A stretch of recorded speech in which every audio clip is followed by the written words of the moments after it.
Amém, queridos irmãos, chegamos à segunda-feira, quarta semana. Nessa quarta semana, o título geral é A Palavra Profética, uma candeia que brilha nas trevas. O título desta segunda-feira, Fé Objetiva e Fé Subjetiva. E o versículo, Gálatas, capítulo 2, versículo 20, parte final, parte B. Esse viver que agora tenho na carne, vivo pela fé no Filho de Deus, que me amou e a si mesmo se entregou por mim.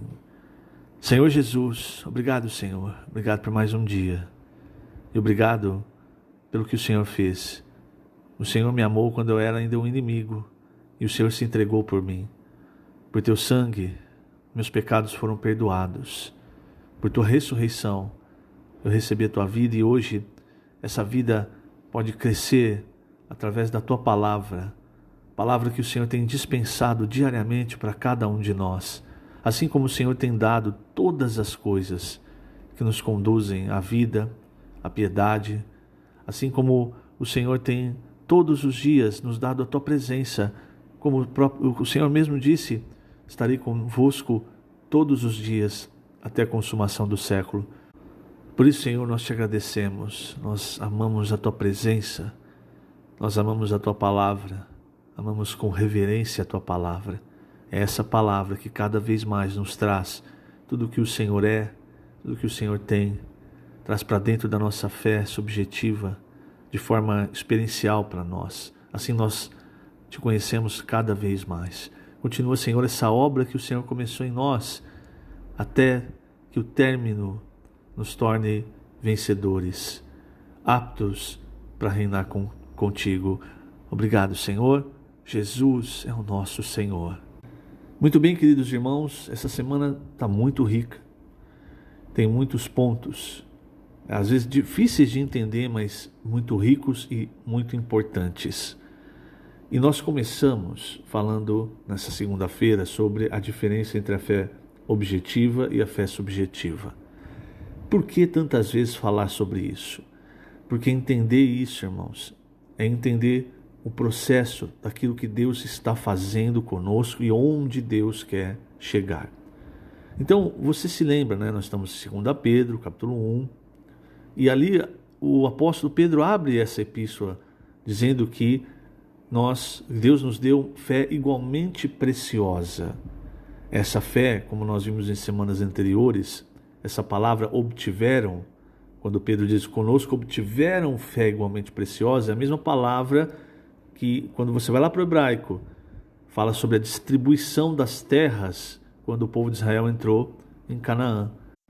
Essa fé igualmente preciosa, ela precisa crescer, desenvolver, ou seja, é como a ideia de se trabalhar na terra para ir produzir os frutos. Daí nós precisamos entender a diferença entre essa fé igualmente preciosa, a fé subjetiva, da fé objetiva, que é o objeto no qual nós cremos, no nosso caso, a pessoa em quem nós cremos.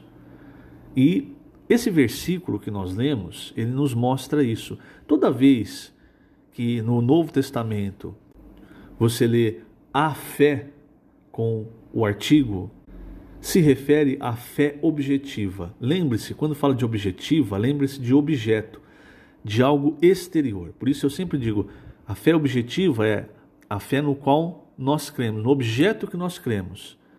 Lógico, nós não cremos no objeto, nós cremos numa pessoa viva, certo? Mas é para você associar. Agora, a fé subjetiva é a sua fé, a fé do sujeito, da pessoa. Então, nesse versículo de Gálatas 2:20, quando Paulo ele disse, esse viver que agora tenho na carne, quer dizer, o nosso viver humano, a nossa vida humana. Quando ele diz assim, vivo pela fé no Filho de Deus, aqui a tradução correta seria vivo pela fé do Filho de Deus, indicando que o Filho de Deus é a fé, porque está falando da fé objetiva. Então o que Paulo quer dizer?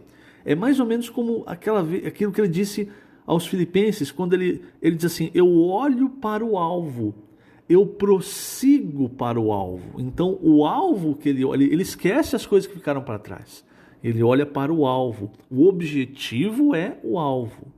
Então, nós também, nós olhamos para Cristo, que é o objeto de nossa fé. Agora, o que é importante nós entendermos?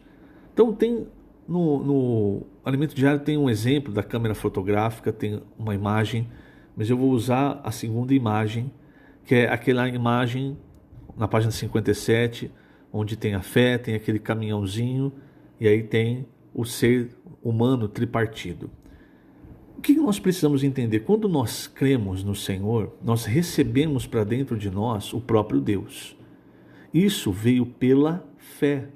Então Deus entrou em nós.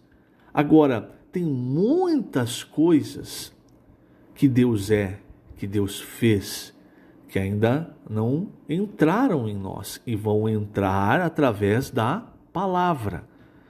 Mas a palavra, ela precisa ser acompanhada de fé.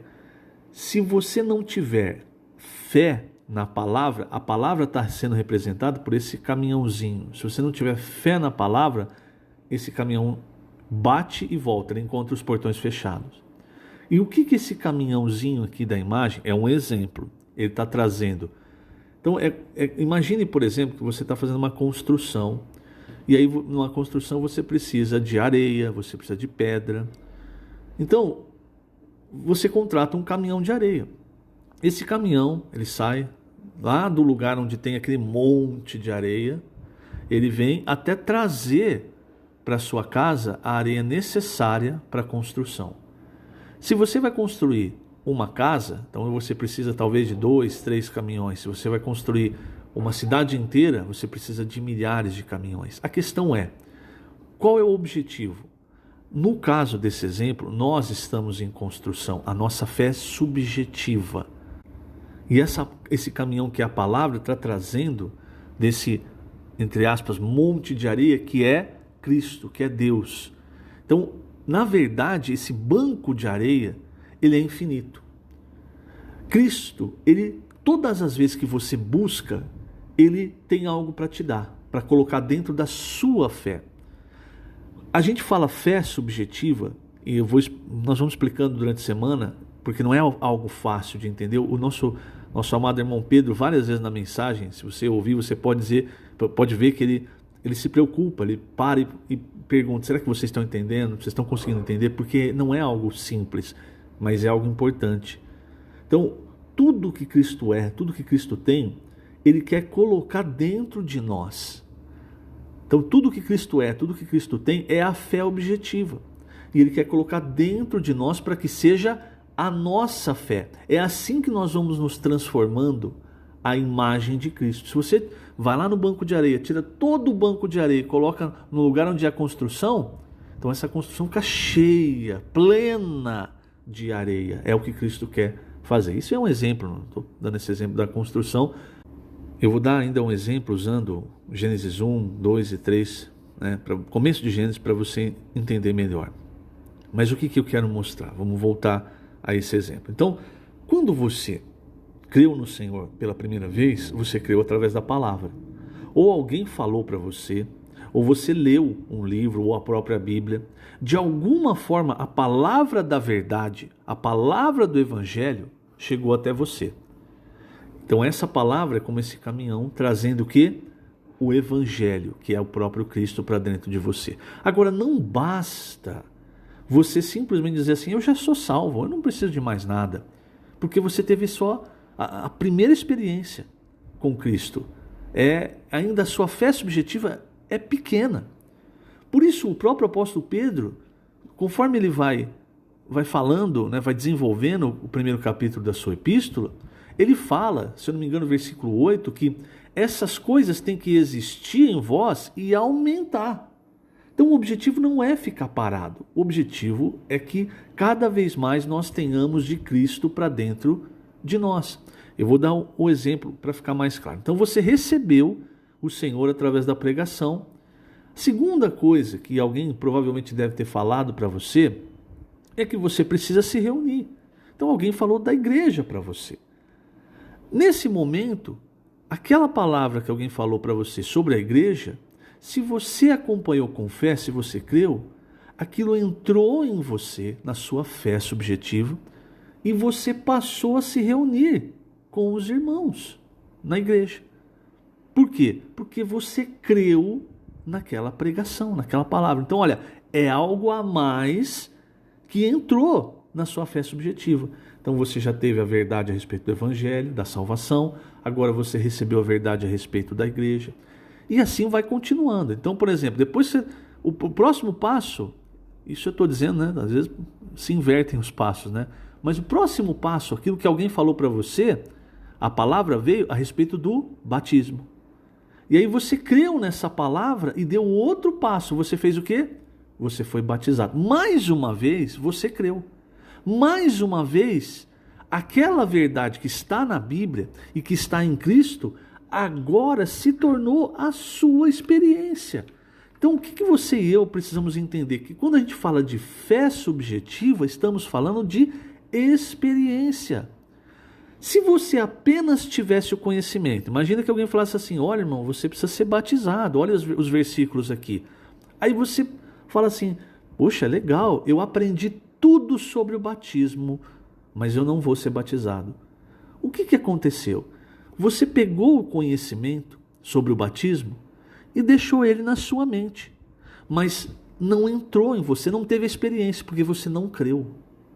Quando você tem a experiência, talvez você nem tenha tanto conhecimento, talvez você nem saiba onde estão os versículos a respeito do batismo, mas quando alguém leu para você, explicou para você, você creu e foi batizado.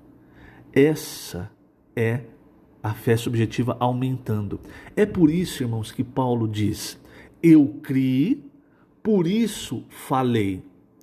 Porque você não fala a respeito do que você não crê. Quando você crê, aquilo se torna seu, sua experiência. Aí você pode falar a respeito daquilo. Se você fala de algo que está só no conhecimento, o seu falar é como Paulo fala lá em Coríntios 13, 2 Coríntios 13, né? É como o bronze que soa, o símbolo que retine. Quer dizer, é como o barulho que você tem quando você bate, por exemplo, num sino. E aí faz aquele barulho, mas não comunica nada. Então o objetivo de Deus é que passo a passo a palavra chegue até você e lógico vai passar, nós vamos ver isso amanhã, vai passar pela sua mente, pelo seu conhecimento, mas o ponto final dela tem que ser a experiência, que é a fé subjetiva. Quanto mais experiência, quanto mais fé subjetiva você tem, mais você conhece a Deus. Por exemplo, alguém fala para você sobre oração. Aí, você recebeu isso. Acontece determinada situação. Você pensa o quê? Eu vou orar. Por quê? Porque disseram, se eu orar, Deus vai me ouvir. E aí você passa a orar. E Deus ouve. E aquela situação é ou resolvida, ou debelada, enfim. Mas porque você recebeu a palavra não ficou na sua mente. Você creu e orou, você tem experiência. Se fica só na mente, é como o caminhão está chegando, a porta da empresa está fechada. Por quê? Porque você não creu. O povo de Israel passou por isso. Eles viram coisas sobrenaturais, mas na hora, por exemplo, de crer que Deus ia conduzi-los para a terra de Canaã, para a terra prometida, crer na palavra de Deus, eles não creram. Eles preferiram crer naquilo que os olhos deles mostravam, os gigantes. Lembre-se que a fé é a plena certeza das coisas que se esperam. Então, se você recebeu a palavra e ela diz, o Senhor vai conduzir para Canaã, você tem uma certeza. Agora é crer, esperar e obedecer. Crer também é obedecer a palavra. É igual eu falei, o exemplo que eu dei do batismo. Você fala assim, não, eu acredito, mas não vou me batizar não. Ou da igreja, fala assim, tudo bem, muito bom, eu acredito, mas não vou reunir não, porque o meu negócio é ficar sozinho, é só ler a Bíblia sozinho. Você não creu e aí você não teve experiência. Então tudo que é experiência envolve a fé subjetiva. O conhecimento é só uma parte. É importante, mas menos importante do que você, pela fé, ter a experiência. Porque é a experiência que vai, de fato, fazer crescer a sua fé subjetiva, a fé do sujeito, da pessoa. Tudo que você ganha, tudo que é da fé subjetiva, que você ganha, agora é seu, é sua experiência. Então, quando você viveu o batismo, quando você recebeu a verdade sobre a igreja e muitas outras verdades da Bíblia, agora elas se tornaram suas, porque você passa a viver isso. A questão, por exemplo, da imersão. Se você não crê, você não faz, aí você não desfruta. Aquilo não traz proveito para você, porque você não creu. Então, quando você crê e faz a imersão na palavra, aí aquilo se torna seu. Você passa a desfrutar dos benefícios de fazer a imersão na palavra. Então entenda, fé subjetiva é algo que se torna seu, sua experiência, como se tornou seu, a sua experiência, o seu batismo, quando você aceitou o Senhor, quando você recebe uma palavra, por exemplo, a respeito de servir na igreja, de ofertar, tudo isso, quando você crê e age, porque você recebeu na experiência, aquilo se torna seu. Quando você recebe a palavra, até entende, mas não crê, não obedece, aquilo não é seu, ficou só no seu conhecimento, no intelecto. É por isso que em 3 João, o apóstolo João falando para Gaio, ele fala assim: eu faço votos por tua prosperidade e saúde, versículos 2 e 3, assim como é próspera a tua alma. Por que a alma de Gaio era próspera? Pedro responde: por quê? Como é que você salva a sua alma? Como é que você purifica a sua alma? Obedecendo a verdade. Porque para você obedecer a verdade, primeiro ela tem que se tornar sua verdade, fé subjetiva. É por isso que no versículo 3, aqui em 3 João, João diz assim: pois fiquei sobremodo alegre pela vinda de irmãos e pelo seu testemunho da tua verdade. Reparou? Não é mais a verdade que está apenas em Cristo, ela se tornou sua. E porque ela se tornou sua, você pode andar na verdade. Então ele fala: pelo seu testemunho da tua verdade, como tu andas na verdade. Ninguém anda numa verdade que não é dele. Ninguém anda numa verdade que ele não recebeu, que ele não creu. E veja só, vamos agora para o cenário de Gênesis, entre o Gênesis 2 e Gênesis 3. O que é a fé objetiva ali? Era a árvore da vida.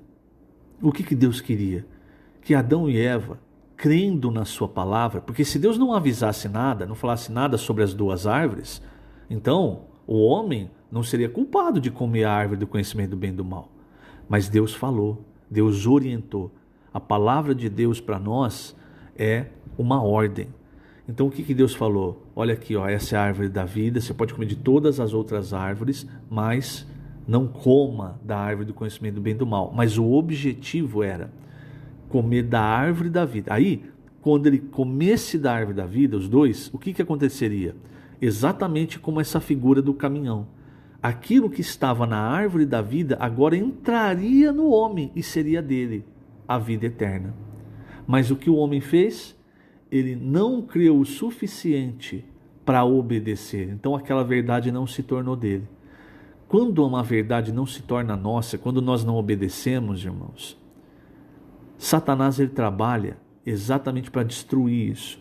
É como aquele primeiro solo de Mateus 13, em que a palavra do reino vem, mas o solo é muito duro, está à beira do caminho, então ela não penetra.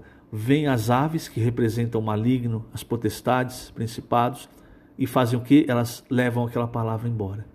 Ou seja, há todo um trabalho de Satanás para fazer cada um de nós não crer na palavra, não crer na palavra profética. Por quê? Porque essa palavra é a palavra para dar fruto. Essa palavra que está trazendo o próprio Deus, aquilo que Ele é e o que Ele fez para dentro de nós. Então, no caso do Jardim do Éden, Eva foi enganada e desobedeceu. Aquilo que era para acontecer, que era a árvore da vida entrar no homem e na mulher, não aconteceu. Aconteceu o quê? Ao invés disso, entrou a morte. E a morte desestabilizou tudo, como nós vamos ver mais para frente nessa semana.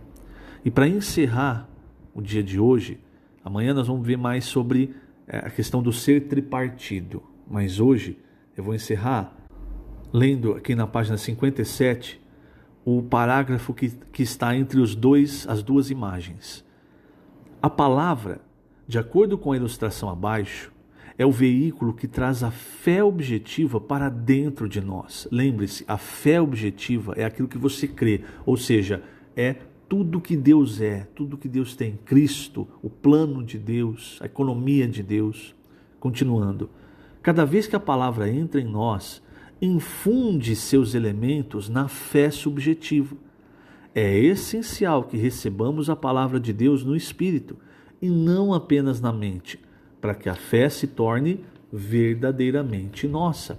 Vou continuar lendo agora na página seguinte, 58, o primeiro parágrafo. Os elementos da fé chegam até nós por meio da palavra.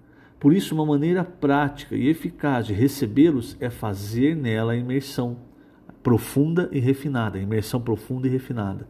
Ao falarmos a palavra também uns com os outros, ela é aos poucos sedimentada como fé subjetiva em nosso interior. Ou seja, não fica só na sua mente para você esquecer, mas ela é sedimentada, é como se ela estivesse sendo concretada, sabe? Concreto mesmo, fazendo tijolo ali, a casa fica firme dentro de você.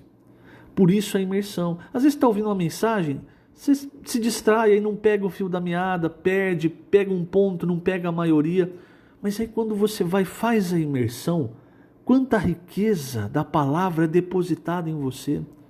Então lembre-se, Satanás, ele quer exatamente, o maligno, os principados, os potestades, eles querem fazer com que essa palavra não entre, não seja sedimentada em nós. E aí ele usa diversas artimanhas, como por exemplo lá em 2 Coríntios você vê, os coríntios criaram fortalezas contra a palavra do apóstolo Paulo. E aí essa palavra que era do apóstolo, a palavra profética, a palavra da vida, não chegava até eles, não produzia nada.